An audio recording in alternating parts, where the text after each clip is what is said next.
रबीका खान की मामा को तो तुम सारे ही जानते होगे।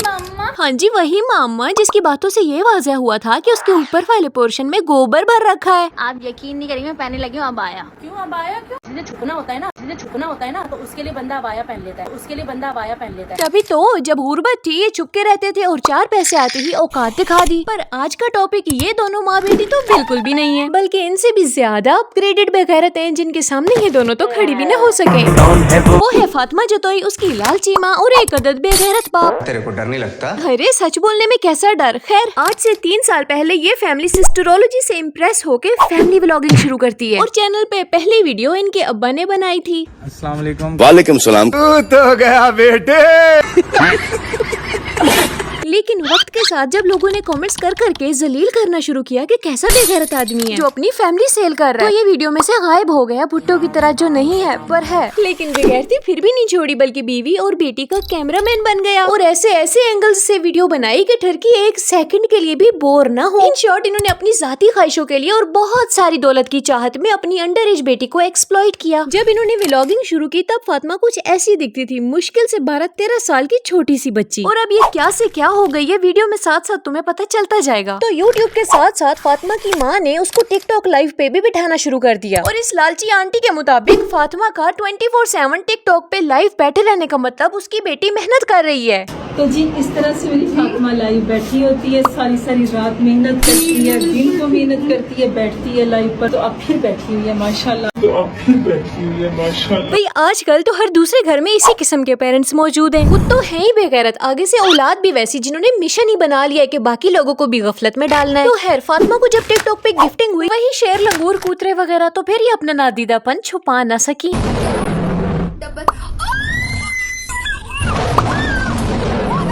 ये गलाजत बड़ी वायरल हुई थी। एक 14 साल की लड़की का पैसों के लिए पागलपन देखो, हालतें देखो इनकी। हाँ भाई, इसके बाद फातिमा नहीं रही थी, बल्कि माँ बाप के लिए तो चलता फिरता जैकपॉट और गिफ्टर्स के लिए प्रोडक्ट बन चुकी थी। और फिर यहाँ से टिकटॉक लाइव का एक ऐसा सिलसिला शुरू होता है जो इस छोटी सी बच्ची की इनोसेंस हमेशा के लिए खत्म कर देता है। और माइंडसेट वो तो मगरबी हो गया ना। जब पहली बार फातिमा को इतनी सारी गिफ्टिंग हुई थी, उस पे इसकी माँ का रिएक्शन देखो।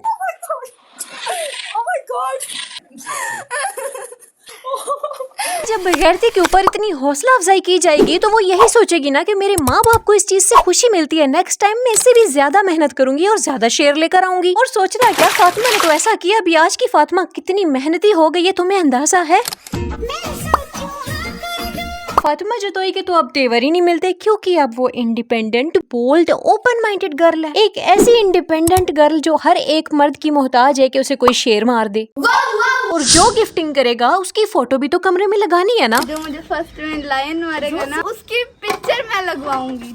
एक इन्होंने मारी है और एक M6 ने। तलवे चाटने की प्रीमियम टेक्निक है ये, क्योंकि नेक्स्ट टाइम भी तो शेयर चाहिए ना। मेरी तो समझ से ही बाहर है कि ये सब कुछ इतना नॉर्मल कैसे हो गया है। और ये महान बेगैरत है कौन जो ये प्रिंट्स निकलवा के लाया? तो ये मेरे मामू गए थे लेकर। क्या बोला तूने? मेरे मामू गए थे। लगाओ हिसाब, सारा टब्बर ही बेगैरतों का है। अब इसका जो भी मामू है तो साला बहुत नीच आदमी रहे। और इनका बाप, वो तो खामोशी से ये सारे तमाशे देख रहा होता है। मैं बगैरत हूँ। तो अब बताओ, जिस घर में बेगैरती का राज हो और बाप ही बेगैरत हो, तो फिर वो खुद कमाने का कभी सोचेगा? कमाने की जरूरत नहीं। हराम की कमाई एक बार मुंह को लग जाए तो चलते फिरते लोग भी माजूर हो जाते हैं। ये बड़ी अच्छी बात कही है। जबकि फातिमा की माँ ने एक वीडियो में बहुत क्लियर बताया था कि उसका शोहर एक स्कूल में टीचिंग करता था। जॉब शुरू कर दी थी स्कूल में यानी कि टीचिंग कर रहे थे, तो वहाँ से बस वहाँ से आगे मैं बताती हूँ ना।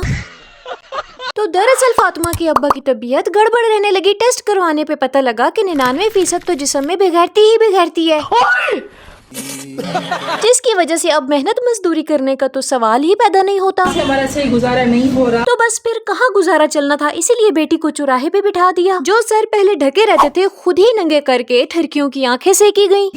माशाल्लाह माशाल्लाह, ये देखिए रेशमी से बाल हो गए। और पहले का रोना पिटना अब गुरूर में बदल चुका। ज्यादा से ज्यादा सपोर्ट करें, हम आपके सपोर्ट की बहुत ज्यादा जरूरत है। मैं अपनी मम्मा का सहारा बनना चाहती हूँ, मैं अपनी मम्मा को मोहताज नहीं देखना चाहती। प्यारे दोस्तों, और लोगों को जलाऊंगी भी, सब लोगों को इनको राख कर देंगे जला के, ये जलते रहे हमें क्या। तो तो खैर, जितना इन्होंने अपने आप को YouTube पे मजलूम और गरीब शो कर रखा था, उतने गरीब तो ये बिल्कुल भी नहीं थे। घर और गाड़ी तो इनके पास शुरू से ही थी, पर ये इज्जत की जिंदगी नहीं चाहिए थी, अंधा पैसा चाहिए था। फ्लेक्स तो मार सके, पता चले के फिटे हुए अमीर है। इसीलिए लोगों के आगे मरू मरू तो करना था ना, तवज्जो हासिल करने के लिए। अबे कौन मर गया? वक्त के साथ जब इसे रियलाइज हुआ कि इसकी बेटी ही वो लकी चार्म है जो इनका स्टेटस रातों रात बदल सकती है, तो इसने बिना एक सेकंड जाया किए बेटी को ऐसी दलदल में धकेल दिया जहाँ से वो चाह कर भी वापस नहीं आ सकती। अब वो टिकटॉक पे लोगों को सेटिस्फाई करती फिर रही है। तुम्हें यकीन नहीं आता तो वीडियो देख लो। ये है बेगैरत, और ऐसे बहुत से बेगैरतों से टिकटॉक भरा पड़ा है। और इस गलाजत में लोग अपनी बेटियों को पैसों की खातिर छोड़ देते हैं। पैसे की भूख इतनी है, हमको पैसा चाहिए। बस पैसे चाहिए, भले बेटे को 1000 बेगैरतों का डेली बेसिस पे सामना करना पड़े।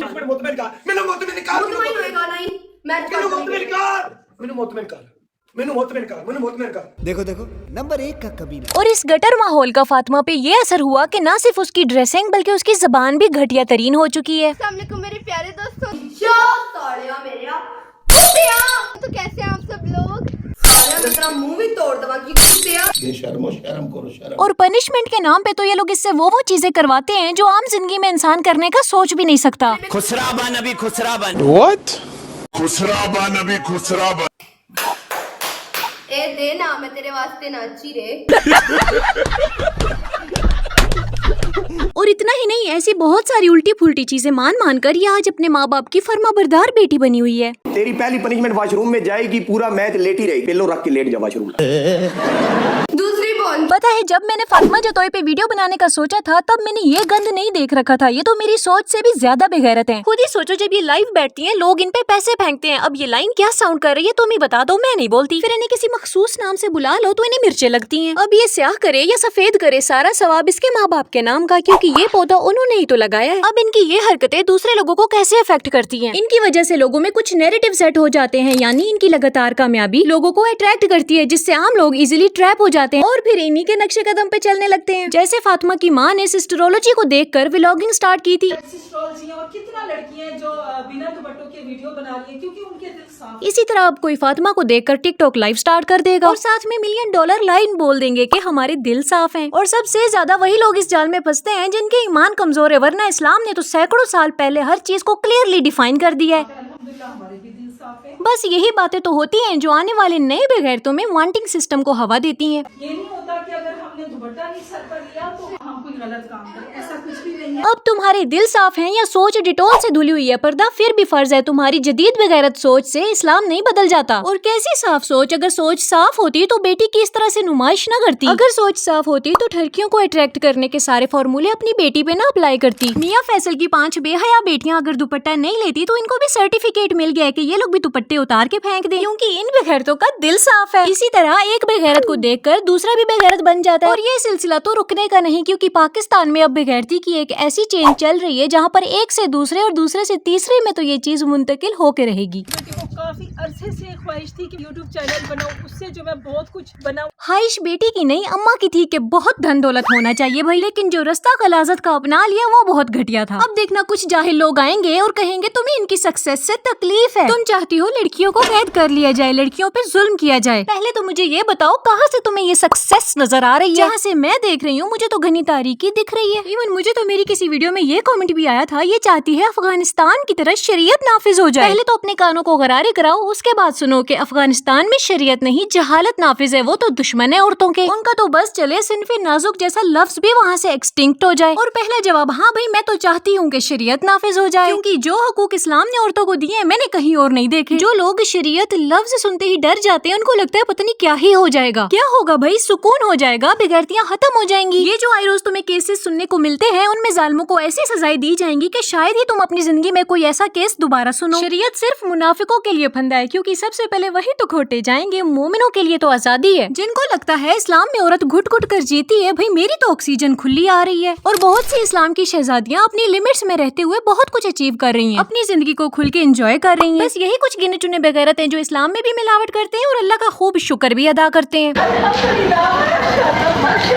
तो मेरा मसला सिर्फ एक जेंडर से नहीं है, हर उस बेगैरत और मुनाफिक से है जो इस्लाम में मिलावट करके लोगों की जहन साजी कर रहा है। इस जनरेशन को वाकई ये समझने की जरूरत है कि हराम हराम है, भले उसमें कितनी ही लज्जत हो। इसी तरह हलाल हलाल है, बेशक उस पे कोई तुम्हारा मजाक उड़ाता फिरे। और शिर्क शिर्क है, भले तुम एहतराम में ही किसी के आगे सर झुकाओ। तो खैर, जो बेगैरत अपनी बेगैरतियों को ये कहकर जस्टिफाई कर रहे हैं कि अल्हम्दुलिल्लाह हमारे दिल साफ है, तो क्या फायदा ऐसे दिल का जब इस्लाम के ही खिलाफ चल रहे हो। और तुम्हारी इन फजूल की स्टेटमेंट्स से इस्लाम में तो कोई बदलाव आने से रहा, वो तो वैसा ही रहेगा रहती दुनिया तक। पता नहीं सही को सही कहना इतना मुश्किल क्यों हो गया है। खैर, यही थी मेरी आज की वीडियो। मैं आपसे गल कर देता हूँ, ये कह देता हूँ ते ये गल कर देता हूँ ते मुझे पता लग जाए, तो फिर मैंने आपसे कहा ते ये गल करें तो मैं आपसे गल करूँगा, ते तुम हमारे साथ गल ये करोगे तो ये हम भी तुम्हारे साथ गल कर देंगे।